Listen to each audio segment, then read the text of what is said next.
राम को मानने वाले हैं, रामपाल को मानने वाले नहीं हैं। ये बात को ध्यान रखना। ये ब्रह्मा विष्णु महेश, रजगुण ब्रह्मा जी, सतगुण विष्णु, तमगुण शिव जी, इनकी पूजा नहीं करनी चाहिए। हमने कहा वो जेल में थोड़ी पैदा हुआ था, वो तो बाहर पैदा हुआ था, लेकिन मरेगा कहाँ? जेल में। ये भगवान नहीं होता। ब्रह्मा विष्णु महेश ये पूज्य नहीं है। पूज्य मीन ये पूजने योग्य नहीं है। भक्ति इष्ट रूप में इनकी भक्ति। मानो तो पत्थर में भी भगवान, ना मानो तो साक्षात भगवान भी कुछ नहीं। दर्शकों, भ्रमवश यह मान लेना कि मानो तो पत्थर की मूर्ति भी परमात्मा जैसा लाभ देती है, यदि ना मानो तो साक्षात भगवान भी मिल जाए तो भी कुछ लाभ नहीं मिलेगा।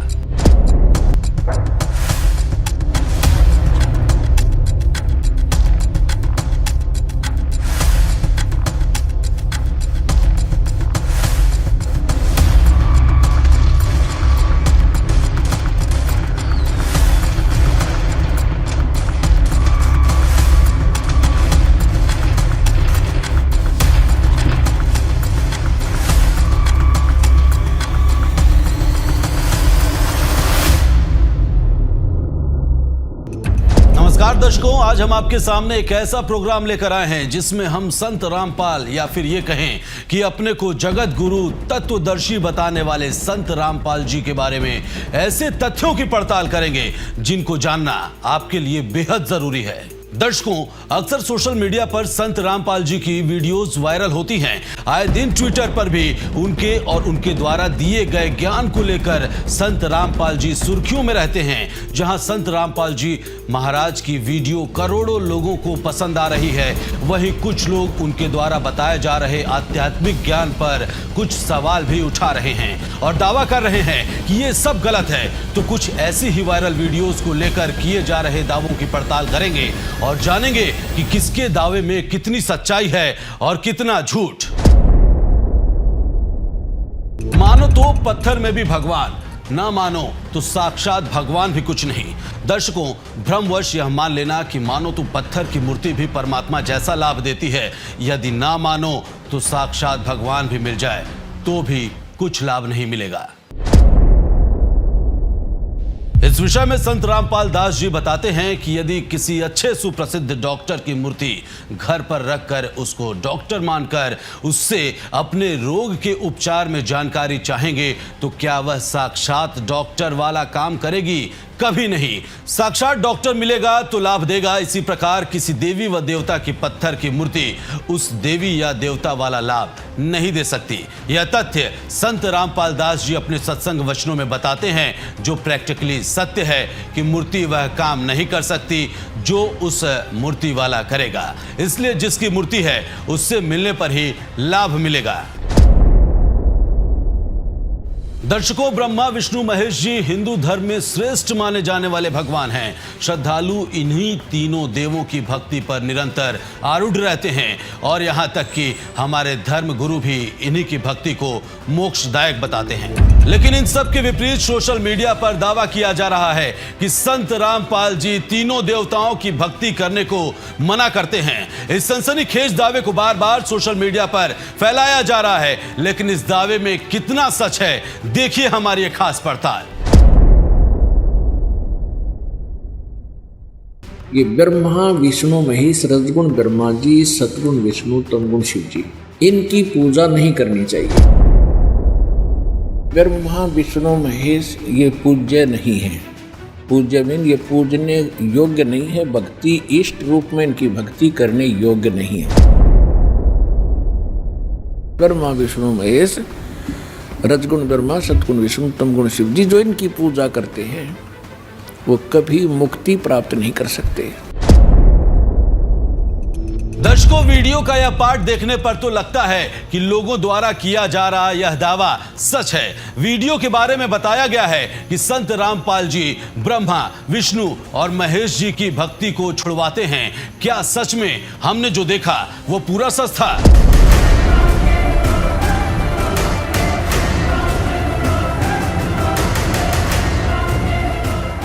दर्शकों, पहली नजर में यह दावा बिल्कुल सच लग रहा था, लेकिन फिर भी हमारी टीम ने तय किया कि सच्चाई की तह तक जाना बेहद जरूरी है और इसकी पड़ताल शुरू की।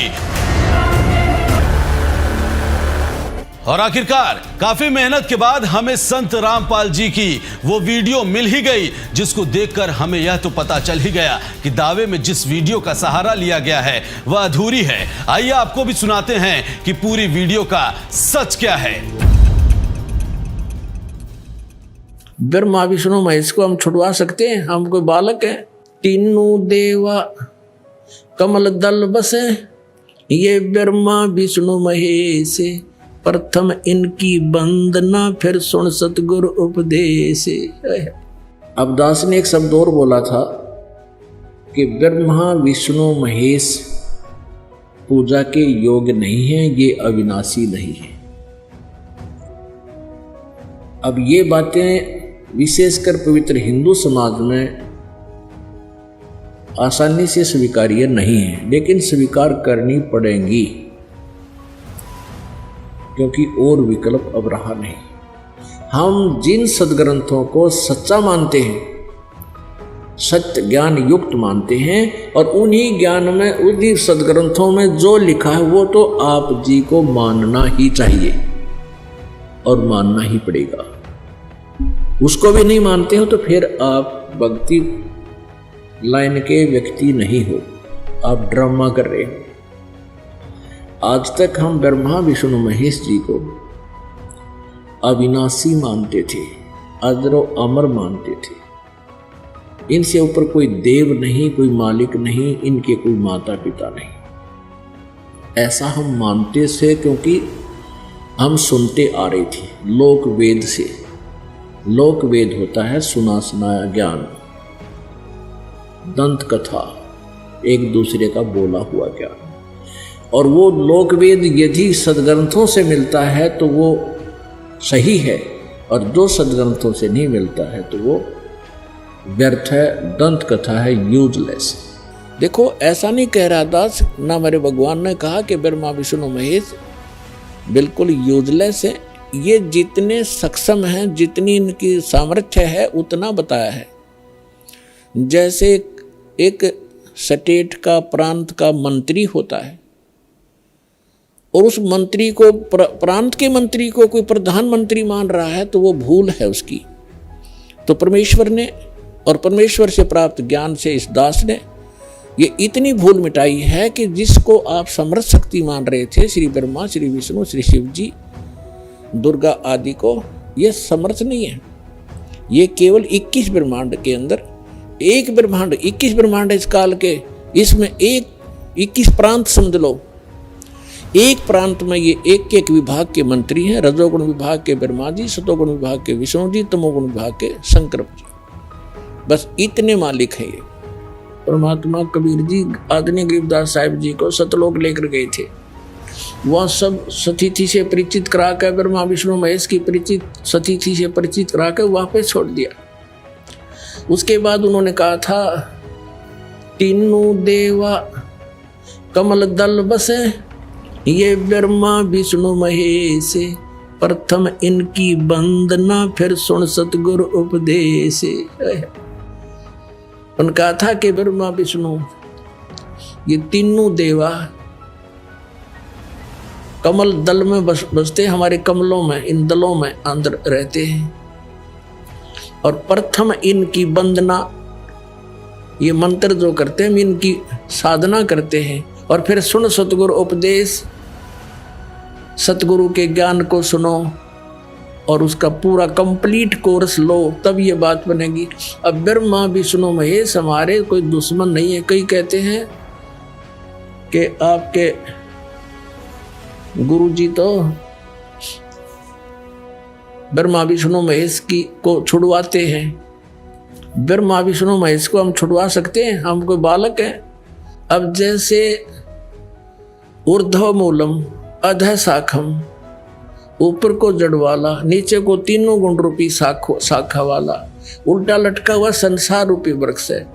अब इसमें क्या है? ऊपर को जड़ता पूर्ण परमात्मा, नीचे को तीनों गुण रूपी संसार रूपी वृक्ष की शाखाएं। तो क्या कोई शाखा को काट देगा बुद्धिमान व्यक्ति? पेड़ की शाखा को कोई काटने की कहेगा कि इसको तो फेंक दो काट के, उस फिर लटका के करेंगे बाकी काम। परमात्मा कहा करते कि जैसे कोई हमने भक्ति रूपी पौधा बीजना है और हम नर्सरी से कोई पौधा लाए, कैसे बीजेंगे? उसको गड्ढा खोदेंगे और उस गड्ढे में उसको जड़ों की तरफ से दबाकर मिट्टी में फिर उस जड़ों की मूल की सिंचाई करेंगे। तो मूल की यानी जड़ की पूजा करेंगे हम तो वो पौधा पेड़ बनेगा, उसकी टहनियाँ बड़ी बड़ी हो जाएंगी, 3 गुण रूपी शाखा। तो उन शाखाओं का फल लगेगा और फल के लिए हम सारा प्रोसेस अपना कर रहे हैं, फल प्राप्ति के लिए हम कर रहे हैं। तो हमने तोड़ने नहीं होते, हमने ऐसे करना है, अपनी वे ऑफ वर्शिप शास्त्रों के अनुसार करना। देखना, ये समझ लो हम एक पौधा लाए तो ये है बुद्धिमता। जड़ों को गमले में यानी मिट्टी में डाला, दबा दिया और पूजा शुरू कर दी, सिंचाई। ये जड़ कबीर परमात्मा है इस संसार रूपी वृक्ष की।